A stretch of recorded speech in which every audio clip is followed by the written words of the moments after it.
Hello everyone, आप सभी का स्वागत है आपके अपने चैनल टैट वॉरियर्स में। फ्रेंड्स, कैसे हो आप सभी? आई होप आप सभी बहुत अच्छे होंगे और पूरा मन लगाकर पॉजिटिव रहकर अपने एग्जाम्स की तैयारी कर रहे होंगे। फ्रेंड्स, जैसे कि आप लोग जानते हो कि हम हर बार अपनी वीडियो में कोई ना कोई नया टॉपिक लेकर आते हैं, तो हम अपनी आज की वीडियो में जो टॉपिक लाए हैं वो टॉपिक है मूल्यांकन की विशेषताएं, जिनमें विश्वसनीयता, वैधता और व्यवहारिकता भी शामिल है। फ्रेंड्स, आज के इस टॉपिक के बारे में शुरू करने से पहले, यदि आप अभी हमारे चैनल पर न्यू हैं और आपने हमारे चैनल को सब्सक्राइब नहीं किया है तो प्लीज़ फ्रेंड्स हमारे चैनल को सब्सक्राइब करें, और अगर आपको ये वीडियो थोड़ी सी भी पसंद आए तो इस वीडियो को लाइक ज़रूर करें। तो फ्रेंड्स, ज़्यादा समय ना लेते हुए हम अपने आज की इस वीडियो को शुरू करते हैं। फ्रेंड्स, ये तो आप सभी जानते हो कि मूल्यांकन क्या होता है। किसी भी कार्य को अगर हम कर रहे हैं और उसका परिणाम हमें ना पता हो तो फ्रेंड्स वो कार्य कुछ अधूरा अधूरा सा लगता है। इसीलिए जब एक अध्यापक कक्षा में बालकों को पढ़ाता है तो उसके लिए मूल्यांकन करना बहुत ज़रूरी हो जाता है।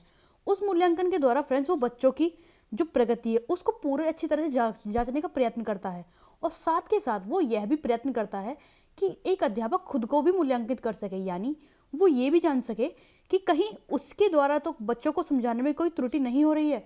फ्रेंड्स, इन सभी बातों का ज्ञान एक मूल्यांकन द्वारा ही संभव है। तो फ्रेंड्स, आगे इसमें जानने का प्रयत्न करते हैं कि मूल्यांकन क्या है और इसकी विशेषताएं, उनमें क्या अंतर है। मूल्यांकन का प्रयोग शिक्षण के क्षेत्र में कई प्रकार से होता है। जैसे एक अध्यापक बालकों की प्रगति को जानने हेतु अनेक प्रकार की परीक्षाओं द्वारा बालकों का मूल्यांकन करता है, तथा इसके साथ ही अध्यापक मूल्यांकन द्वारा यह भी जानने में सफल होता है कि उसके द्वारा किए गए शिक्षण द्वारा बालकों को वास्तव में लाभ मिल भी रहा है अथवा नहीं। इसी आधार पर वह अपने शिक्षण को एक दिशा प्रदान करता है। फ्रेंड्स, मूल्यांकन के द्वारा एक अध्यापक को यह ज्ञात हो जाता है कि वह अपने छात्रों को पढ़ा जो रहा है उसे वो ठीक से समझ भी पा रहे हैं या नहीं, उन्हें क्या कठिनाई हो रही है, और इसके साथ साथ उसके स्वयं के शिक्षण में क्या दोष है जिसे बालक ना तो समझ पा रहे हैं और ना ही किसी प्रकार से ग्रहण कर पा रहे हैं। तो फ्रेंड्स, इन सब बातों का ज्ञान एक मूल्यांकन द्वारा ही हो जाता है। इसके बाद मूल्यांकन करने के अनेक तरीके हैं, जिनमें से कुछ तरीके इस प्रकार के होते हैं जिनके आधार पर उस मूल्यांकन को उत्तम और सफल मूल्यांकन कहा जा सकता है। फ्रेंड्स, हर कार्य को करने के कुछ अपने तरीके होते हैं। इसी प्रकार किसी भी मूल्यांकन को करने के भी कुछ तरीके होते हैं जिनके आधार पर उस मूल्यांकन के सफल होने की जो चांस हैं वो बढ़ जाते हैं। एक मूल्यांकन को सफल मूल्यांकन या उत्तम मूल्यांकन हम जब ही कहेंगे जब इन तरीकों का हम पालन करें, उन्हीं के आधार पर हम अपनी परीक्षा का निर्माण करें और किसी भी विषय पर हम छात्रों का मूल्यांकन करें। वो तरीके क्या हैं, उन्हें हम जानने का प्रयत्न करते हैं। उत्तम मूल्यांकन की विशेषताएं, जिनमें सबसे पहले आती है हमारी वस्तुनिष्ठता, जिसे ऑब्जेक्टिविटी भी कहते हैं। एक उत्तम प्रकार की परीक्षा वस्तुनिष्ठ होनी चाहिए। परीक्षा में व्यक्तिगत पक्षों का प्रभाव नहीं पड़ना चाहिए।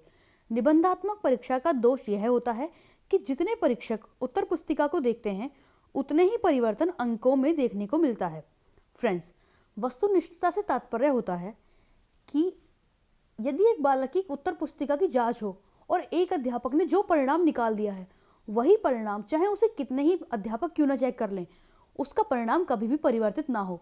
जैसे फ्रेंड्स, आप लोग जानते हो कोई भी कॉम्पिटिशन एग्जाम होता है उसमें आपको जितने भी प्रश्न मिलते हैं वो सभी ऑब्जेक्टिव होते हैं, वो वस्तुनिष्ठ प्रश्न ही होते हैं फ्रेंड्स, जिनके आधार पर किसी भी विषय की पात्रता का मूल्यांकन किया जाता है। फ्रेंड्स, उससे क्या होता है कि एक बार अगर कोई क्वेश्चन ऑब्जेक्टिव बन गया, उसका परिणाम जो होगा वो एक बार फिक्स हो गया। अब चाहे उस परिणाम को कोई मशीन चेक करे या कोई भी एक अध्यापक चेक करे, उसका परिणाम कभी भी परिवर्तित नहीं होगा, वो हमेशा के लिए वही रहने वाला है। जबकि एक जो निबंधात्मक परीक्षा होती है उसका दोष ये है, हालांकि निबंधात्मक परीक्षा के अपने फायदे होते हैं फ्रेंड्स, लेकिन कहीं ना कहीं उसका दोष ये है कि उसे जितने ही अध्यापक चेक करेंगे उसका परिणाम हर बार उसका अलग अलग ही निकलेगा। फ्रेंड्स, सभी का नज़रिया अलग होता है, सभी सोचते अलग तरह से हैं, मार्किंग भी करते समय वो अपनी अलग अलग थिंकिंग के साथ करते हैं। तो फ्रेंड्स, उसके आधार पर उस परिणाम पर प्रभाव पड़ जाता है। इसीलिए फ्रेंड्स, जो एक सफल परीक्षा का हम आयोजन अगर कर रहे हैं तो उसमें हमें प्रश्नों को वस्तुनिष्ठ ही करना चाहिए। आगे फ्रेंड्स, इसमें आती है हमारी अगली विशेषता, विश्वसनीयता और वैधता। विश्वसनीयता, जिसे रिलायबिलिटी भी कहते हैं। विश्वसनीयता से तात्पर्य होता है कि यदि एक परीक्षा को किसी वजह से दोबारा दिया जाए तो उसके परिणामों में कोई अंतर न हो, तभी उस परीक्षा की विश्वसनीयता सिद्ध हो सकती है।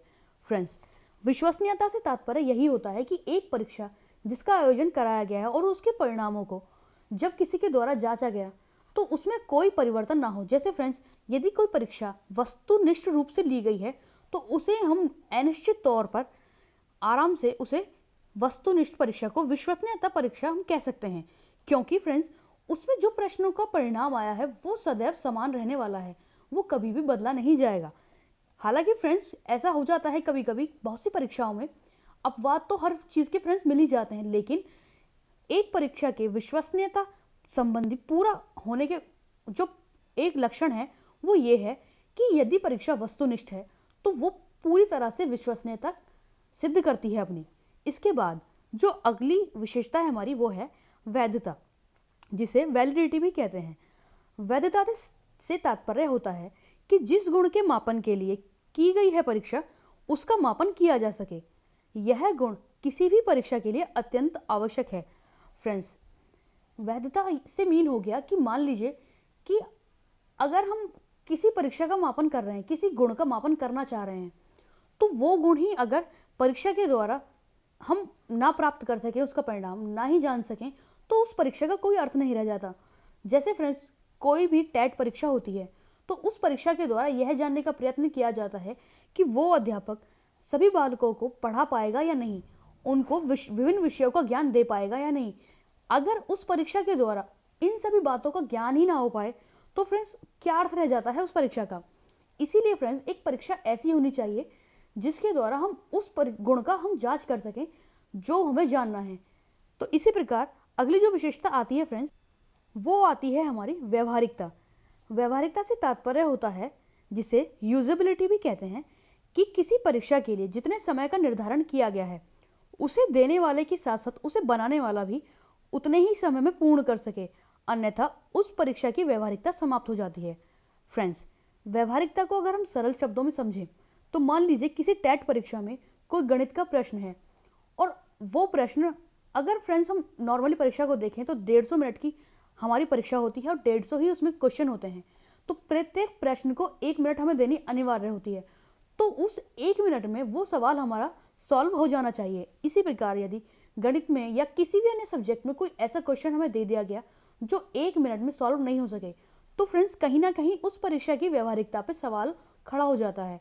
इसी प्रकार फ्रेंड्स हम अगर किसी भी परीक्षा का निर्माण कर रहे हैं, कल को आप अध्यापक बनेंगे तो आपको बालकों की परीक्षा का निर्माण करते समय इन सभी बातों का ध्यान रखना अत्यंत आवश्यक होगा, क्योंकि फ्रेंड्स ये सभी बातें ही हैं जो एक परीक्षण को, मूल्यांकन को सफल बनाने में सिद्ध करती हैं। तो फ्रेंड्स हमारी आज की इस वीडियो में इतना ही। आशा करते हैं हमारी आज की ये वीडियो आप सभी के लिए उपयोगी सिद्ध होगी। तो फ्रेंड्स खुश रहें, अपना ध्यान रखें, अपने अपनों का ध्यान रखें और पूरा मन लगाकर अपने एग्जाम्स की तैयारी। Stay positive, stay healthy. Thank you.